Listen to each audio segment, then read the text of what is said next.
Thank you.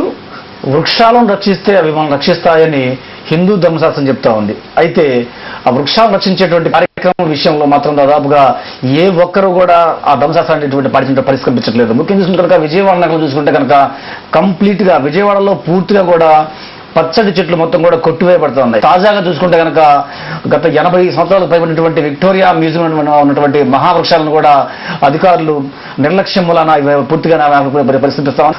సాంఘిక సేవకులైనటువంటి న్యాయవాదైనటువంటి వేముల హజరత్ గుప్తా అంతా ఉన్నారు. ఆయనతో మాట్లాడదాం. సార్ చెప్పండి గుప్తా. నమస్కారం అండి. నమస్తే. చెప్పండి, అసలు వృక్షాలను రక్షించండి, వృక్ష రక్షిత ధర్మ అని చెప్తా ఉంటారు. అవన్నీ కూడా నిజానికి మానవ జీవితానికి వృక్షాలకి చాలా అనుసంధానమైనటువంటి ప్రక్రియ ఉంది. అంటే మానవ జీవితం కానీ జంతు జాలాల జీవితం కానీ దాదాపుగా వృక్షాల యొక్క మనుగడ మీద ఆధారపడి ఉంటుంది. ఇప్పుడు వృక్షాలు మనం కనుక నరికేసుకుంటూ వెళ్తే మానవ జీవితాన్ని పతనం చేసుకున్నట్టే మనం చెప్పుకోవచ్చు. అంటే మనం వృక్షాలను కనుక రక్షిస్తే అవి మనల్ని రక్షిస్తాయని, మనకు ఆరోగ్యాన్ని కనుక ఏ విధంగా చెప్తున్నారు, ఆరోగ్యస్యన్ మహాభాగ్యం తస్య రోగస్య రక్షిత. మన వృక్షాలను కనుక బాగా రక్షించుకోగలిగితే ఆ వృక్షాలే మనల్ని రక్షిస్తాయి అనేది ఒక ప్రతీతి. ఒకప్పుడు అశోకుడు వృక్షాలను నాటించాడు అని అన్నారు. అంటే ఆయన ఆ రోజు కాలంలో పక్కన ఉన్నటువంటి బాటసార్లకు కానివ్వండి లేదా అనేక ఇబ్బందులు లేకుండా ఉండటం కోసం వీటిని చేయటం జరిగింది. ఆ వృక్షాల వల్ల మనకి కేవలం నీడ కలగటమే కాకుండా ఆక్సిజన్ సప్లై అవడమే కాకుండా ఈరోజు మనకు ఓజోన్ పొర కూడా చిట్లిపోయి ఎండలు తీవ్రంగా ఉన్న పరిస్థితుల్లో అక్కడక్కడ ఉన్నటువంటి వృక్షాలను కూడా నరికేయటం వల్ల ఏమవుతుందంటే మనిషి యొక్క మనుగడకే విపత్తు కలిగేటువంటి పరిస్థితి మనకు కలుగుతుంది. విజయవాడ లాంటి పట్టణాలు అందులో ఇవాళ విజయవాడ గానే మనం చూస్తే దాదాపుగా మన రోడ్డు పక్కన వెళ్తుంటే ఎక్కడ మనకు చెట్లు కనపడినటువంటి విషయం గోచరిస్తూ ఉంది.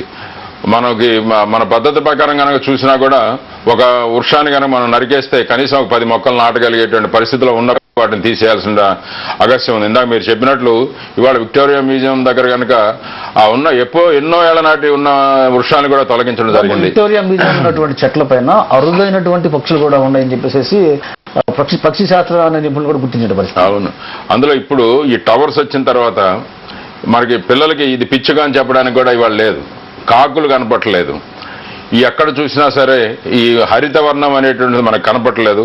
అన్ని ఎండిపోయినాయి. ఒకవేళ ఎక్కడన్నా 1-2 ఉంటాయి కూడా ఎండిపోయి కనపడుతూ ఉన్నాయి. విజయవాడతో చాలా అనుబంధం ఉంది. దాదాపుగా 40-30 ఏళ్ల క్రితం విజయవాడ పరిస్థితి ఎలా ఉంది పచ్చని చెట్ల విషయంలో? ఒకప్పుడు కనీసం గట్ల మీద వెళ్తుంటే మనకి హాయిగా చల్లటి గాలి వీచేటువంటి పరిస్థితి. అలాగే రోడ్డుకి అటు ఇటు వెళ్తుంటే చక్కని ఎక్కడన్నా మన కారు ఆపుకున్నా స్కూటర్ ఆపుకున్నా లేదా మనిషి నడవలేక నిల్చోవాలని ఒక నీడ ఉండేది. ఇవాళ అసలు మనం కారు ఆపుకోవడానికి కానీ లేదా స్కూటర్ పెట్టుకోవడానికి కానీ లేదా ఒక మనిషి నిల్చోవాలన్నా కూడా ఎక్కడ నిల్చునే పరిస్థితి కనపట్లేదు. కారణం ఏంటంటే ఎక్కడ మొక్కలు లేవు, చెట్లు లేవు. మా లాంటి సోషల్ ఆర్గనైజేషన్స్ ఉన్నాయనుకోండి, లయన్స్ కానీ వాసవి క్లబ్స్ కానీ రోటరీ క్లబ్స్ కానీ వీళ్ళందరూ మొక్కలు నాటే కార్యక్రమానికి ఎక్కువ ప్రాధాన్యత ఇస్తున్నప్పటికీ వాటిని నాటిన తర్వాత మళ్ళీ వాటిని కాపాడు కూడా కావాలి. వ్యవస్థ యంత్రాంగం అనేది స్పష్టత లేకపోవడం, దానివల్ల కూడా కొంత ఇప్పుడు మనకి ఉదాహరణకి వీళ్ళు డివైడర్స్ మీద వేస్తున్నారు కొన్ని మొక్కలు. దానికి కంటిన్యూస్ గా నీటి సరఫరా లేకపోతే ఏమవుతుంది? టీ గార్డ్స్ పెట్టమనందో లేదంటే ఈ మేకలు కానీ పశువులు కానీ ఇవన్నీ ఏం చేస్తున్నాయంటే వెళ్తూ ఆకులు చేసి వెళ్ళిపోతాం. ఏవైతే స్వచ్ఛంద సేవా సంస్థలు సాంఘిక సేవా సంస్థలు ఉన్నాయో అవన్నీ మొక్కలు నాటేటువంటి కార్యక్రమాన్ని పెద్ద ఎత్తున చేపడతాం. కంపల్సరీ ఒక ఐటమ్ కింద పెడతారు. ఇంటి యజమాని స్థల యజమాని తనకు అవసరమైతే దాన్ని నిర్దాక్షిణ్యం తీసేస్తున్నాడు. నాటినటువంటి వ్యక్తులకు కానీ సంస్థలకు కానీ లేదంటే మున్సిపల్ కార్పొరేషన్ దగ్గర కానీ ఎటువంటి అనుమతి తీసుకోకుండా అది అతను పూర్తి సొత్తులా భావిస్తున్నాడు. పూర్తి సొత్తే అవుతుంది. రోడ్డు మీద ఉన్నటువంటి ప్రాపర్టీ ఎవరిది కాదండి. కేవలం వాళ్ళ దొడ్లో నాటుకున్నటువంటి వృక్షం మీద వాళ్ళకి అధికారం ఉంటుంది కానీ పబ్లిక్ ప్రాపర్టీ మీద ఎవరికి ఎటువంటి అధికారం లేదు. ఒకవేళ ఈ తుఫాన్లకి ఏమైనా పాత 1-2 పడిపోతే అది వేరు. కానీ ఉద్దేశపూర్వకంగా వాటిని నరికి అది కూడా అధికారుల యొక్క ఒత్తాసుతో చేస్తూ ఉంటే దారుణం మరొకటి ఉండదు. విజయవాడ లాంటి ఒకప్పుడు విజయవాడలో పచ్చని చెట్లకి ప్రతిదీ కృష్ణమ్మ పరవాళ్ళకి ఆనుకొని ఉంది.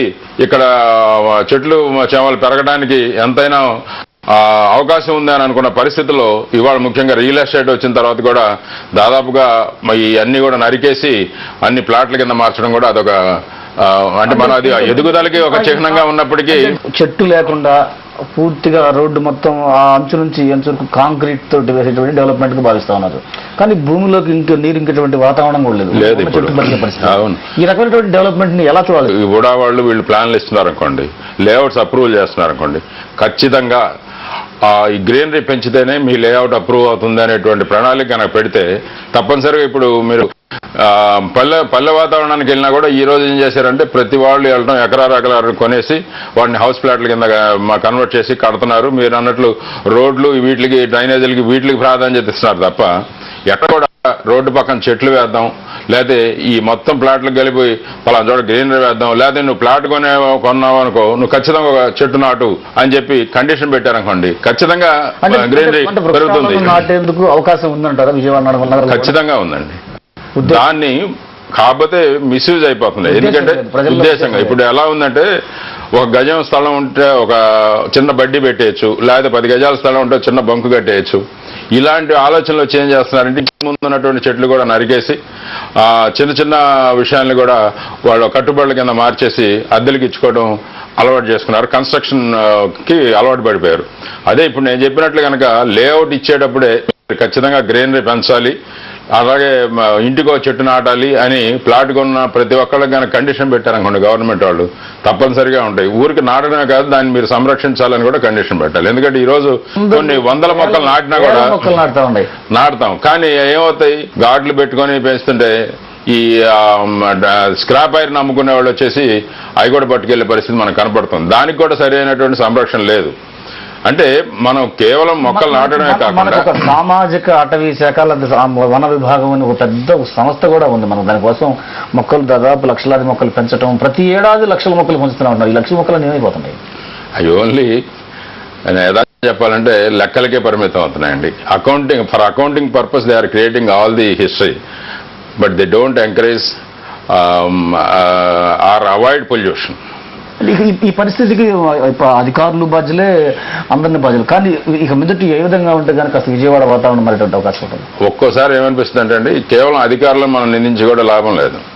ప్రతి పౌరుడు కూడా ఈ మొక్క నాటడం, దాన్ని సంరక్షించడం బాధ్యతగా తీసుకోవాల్సినటువంటి అవసరం ఉంది. ఒకప్పుడు దాదాపు ఒక ఇంట్లో ఉందనుకోండి, ఆ ఇంట్లో కావాల్సినటువంటి పూజకు కావాల్సిన పూలు కూడా దాదాపు ఏదో ఒక మొక్క నాటుకొని ఆ పూల నుంచి పూజ చేసేవాళ్ళు. ఇప్పుడు అవి కూడా కొనుక్కోనే పరిస్థితి ఉంది తప్ప మొక్కలు పెంచడం లేదు. కాబట్టి ఇవాళ ప్రతి పౌరుడు కూడా తన వంతు బాధ్యతగా తీసుకొని అధికారులను సమన్వయం చేసుకొని, అధికారులు కూడా బద్దకించకుండా వాళ్ళు ప్రజలకు కనుక సహకారం అందిస్తూ వాళ్ళకి కావాల్సిన నీటి వసతి అవన్నీ కనుక అందిస్తూ మొక్కలు కూడా సప్లై చేస్తే ఇంకా మరీ మంచిది. లేదా కనీసం వాళ్ళు పెట్టుకున్నటువంటి మొక్కలకి సంరక్షణకి గార్డ్స్ కనుక వాళ్ళు ఇవ్వగలిగితే నాకు తెలిసి విజయవాడలో మళ్ళీ మనం కోల్పోయినటువంటి పచ్చదనాన్ని తిరిగి నా అభిప్రాయం. విజయవాడ నగరంలో వృక్షాల నరికివేత కార్యక్రమాన్ని అడ్డుకునేటువంటి వ్యవహారంలో అధికారుల యొక్క ఉదాసీనత వైఖరికి మారాల్సినటువంటి పరిస్థితి ఉంది. ఇదే సమయంలో ప్రజలు కూడా స్వచ్ఛందంగా ముందుకు రావాలి. మొక్కలను నాటేందుకు కార్యక్రమాలు ఏవైతే ఉన్నాయో వాటిని స్వచ్ఛంద సంస్థలు పెద్ద చేపడతా ఉన్నాయి. వీటిని చేపట్టినటువంటి సంస్థలకు ప్రజల నుంచి సహకారం అందాలి, అదేవిధంగా అధికారులకు కూడా సహకారం అందాలి. ఇది సమిష్టిగా చేస్తే మినహా విజయవాడ నగరాన్ని పచ్చని వాతావరణం తీసుకురావడం అసాధ్యమైనటువంటి వ్యవహారంగానే గుప్తాగా చెప్తున్నారు. ఇప్పటికైనా సరే వృక్షాల యొక్క అవసరాన్ని, ఆవశ్యకతని అందరూ కూడా గుర్తుంచుకోవాలనేటువంటి పరిస్థితి కనిపిస్తా ఉంది. Over to studio.